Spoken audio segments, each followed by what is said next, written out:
नमस्कार दोस्तों, आप सभी का स्वागत है आपके अपने YouTube channel money of digital news MDN पर। दोस्तों बात करने वाले हैं जीटीएल इंफ्रास्ट्रक्चर लिमिटेड स्टॉक के बारे में।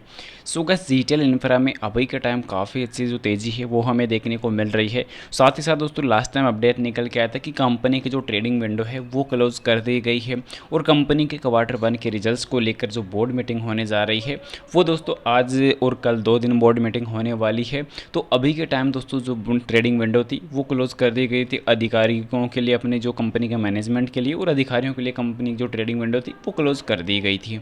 तो फिलहाल अभी के टाइम कल के मार्केट को लेकर क्या अपडेट रहने वाली है, क्योंकि लगातार इस स्टॉक का जो परफॉर्मेंस निकल के आ रहा है वो कहीं ना कहीं काफ़ी अच्छा देखने को मिल रहा है। क्योंकि पिछले 52 हाई का जो प्राइस था वो भी कल जो लास्ट सेशन जो प्रीवियस क्लोजिंग रही थी वो ₹3.26 की लास्ट टाइम क्लोजिंग हुई थी और टॉप प्राइस नई ऐड होती हुई नजर आ रही है। अब अपने निवेशकों को दोस्तों ये स्टॉक अपने जो है छप्पर फाड़ रिटर्न देता हुआ कार्य कर रहा है, क्योंकि अभी के टाइम कहीं ना कहीं दोस्तों इस स्टॉक का जो फ्यूचर है वो इंक्रीज होता हुआ नजर आ रहा है। क्योंकि दोस्तों उस चीज़ के पीछे 2 रीज़न होने वाले हैं। पहला रीज़न देखने को मिल रहा है कि दोस्तों स्पेक्ट्रम ऑक्शन नीलामी जो हुई थी पिछले टाइम 24 और 25 जून को, तो उसमें ये देखने को मिला था कि कहीं ना कहीं जो है स्पेक्ट्रम ऑक्शन की जो सबसे बड़ी बोली जीतने वाली जो टेलीकॉम कंपनी थी वो थी एयरटेल भारती। तो दोस्तों उस कंपनी ने सबसे बड़ी बोली देखने को मिली थी और उसके बाद कहीं ना कहीं दोस्तों जो है कंपनियों को प्रोजेक्ट इशू किए जाने वाले हैं।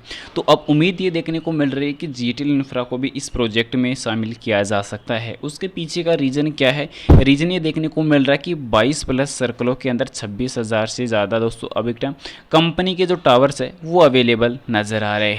क्योंकि कंपनी ने अभी के टाइम जो पिछले 9 कारोबार सत्रों में दोस्तों back to back upper circuit गर्म कर रहा है और गुरुवार के कारोबार सत्र में जीटीएल इंफ्रा का शेयर 5% बढ़कर ₹3.12 पर भी पहुंच चुका था। पर दोस्तों लास्ट जो सेशन क्लोजिंग रही थी उसके अंदर दोस्तों ₹3.26 तक इस स्टॉक ने जो है जंप करता हुआ देखने को मिला था और उसी की बदौलत कहीं ना कहीं आने वाले टाइम में इस स्टॉक की जो रिटर्न है। साथ ही साथ दोस्तों म्यूचुअल फंड के इन्वेस्टमेंट को लेकर भी जो है लास्ट टाइम अपडेट निकल के आई थी। क्योंकि दोस्तों भारत की सबसे बड़ी बीमा कंपनी LIC ने भी दोस्तों जीटीएल इंफ्रा के शेयरों में निवेश किया है। क्योंकि शुक्रवार 28 जून को 2024 को जीटीएल इंफ्रा का स्टॉक 4.82% बढ़कर ₹3.26 पे क्लोज हुआ था। अब LIC कंपनी के पास जीटीएल इंफ्रा की जो ऑलरेडी जो हिस्सेदारी हो चुकी है, जो पूंजी हो चुकी है 3.33%।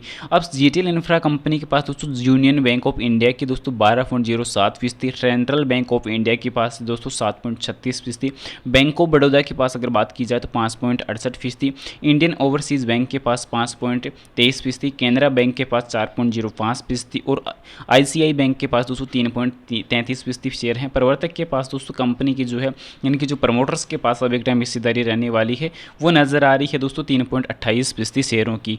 क्योंकि दोस्तों जीटीएल इंफ्रा अपने अब 5 दिनों में, 10 दिन में, 20 दिन में, 50 दिन, 100 दिन, 200 दिन के एनपोसिएशन मूविंग एवरेज पर कारोबार कर रहा है। तो इस स्टॉक पर दोस्तों जो है RSI इंडिकेटर काफ़ी अच्छी मजबूती दिखाता हुआ नजर आ रहा है और अभी के टाइम RSI इंडिकेटर 88.76 अंकों पर कारोबार कर रहा है। क्योंकि small cap company GTL infra का कुल बाजार पूंजीकरण यानी कि सीधे सीधे अगर चर्चा की जाए तो मार्केट कैप जो है 3,995.87 करोड़ रुपए का हो चुका है और पिछले 1 महीने में इस कंपनी के निवेशकों को दोस्तों 26.27% का जो मुनाफा है वो देखने को नजर आया है। तो इसका मतलब इस कंपनी ने ऑल ओवर ग्रोथ तो यहाँ पे काफ़ी अच्छी की है।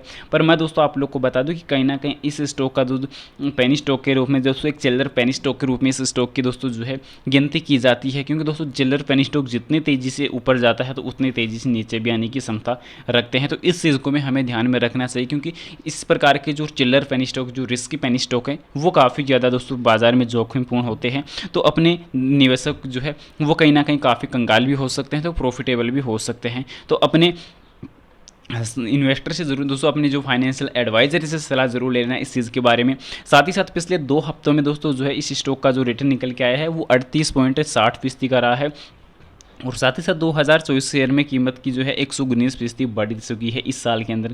क्योंकि पिछले 5 सालों में 292% की वृद्धि नजर आई है। पर जीटीएल इंफ्रा एक जो कंपनी है मुख्य रूप से वायरलेस टेलीकॉम ऑपरेटरों द्वारा साझा किए गए टेलीकॉम टावरों और संचार संरचनाओं के निर्माण में प्रबंधन में लगी हुई है। क्योंकि मैंने आप लोगों को पहले बताया था कि कंपनी के पास क्या फ्यूचर है। क्योंकि कंपनी का फ्यूचर जो देखने को मिल रहा है कि 26,000 टावरों का पोर्टफोलियो है और साथ ही साथ दोस्तों सभी जो है 22+ टेलीकॉम सर्कलों में देखने को नजर आ रहे हैं। पर सेबी ने जीटीएल इंफ्रा को स्टॉक को अल्पकालिक एएसएम स्टेज के फर्स्ट स्टेज में डाल दिया, यानी कि सेबी ने एएसएम लिस्ट के फर्स्ट स्टेज में डाल रखा है। तो ये चीज़ थोड़ी सी चिंताजनक यहाँ पे जा सकती है। पर मैं आप लोग को दोस्तों एक ही चीज़ सजेस्ट करूँगा कि आने वाले टाइम में अगर कंपनी दोस्तों अपने फंड रेजिंग करने के मामले में अगर दोस्तों अगर कार्य करती है, आप कंपनी को ज़्यादा से ज़्यादा जो है अब फंड रेजिंग की आवश्यकता रहने वाली है। क्योंकि दोस्तों कहीं ना कहीं आगे चलकर दोस्तों कंपनी अपने कर्ज को अगर कम करने में अगर ध्यान आकर्षित करती है, कंपनी अपने कर्ज को तेज़ी से अगर कम करती है, तो कहीं ना कहीं शेयर होल्डर्स भी इस कंपनी पर ट्रस्ट कंटिन्यूसली करेंगे और साथ ही साथ कंपनी का जो फ्यूचर है वो भी इंक्रीज़ होता हुआ नज़र आएगा। तो यह चीज़ें हमें समझने की रिक्वायरमेंट रहने वाली है। फिलहाल आपकी नज़र में इस स्टॉक की और कोई बेसिक जानकारी हो कमेंट सेक्शन में ज़रूर से बता देना। उम्मीद करता हूँ जानकारी पसंद आई होगी। पसंद आई वीडियो को लाइक कर देना, चैनल पर नए हो दोस्तों चैनल को जरूर से सब्सक्राइब कर देना और जानकारी को ज़्यादा से ज़्यादा शेयर जरूर से कर देना। और आपकी नज़र में कोई पेनी स्टॉक हो तो की जानकारी कमेंट में पिन कर देना, एनालिसिस करके आपको जल्दी बता दिया जाएगा। मिलता है नेक्स्ट अमेजिंग वीडियो के साथ, तब तक के लिए इजाजत दीजिए। जय Shri Krishna, thanks for watching this my video.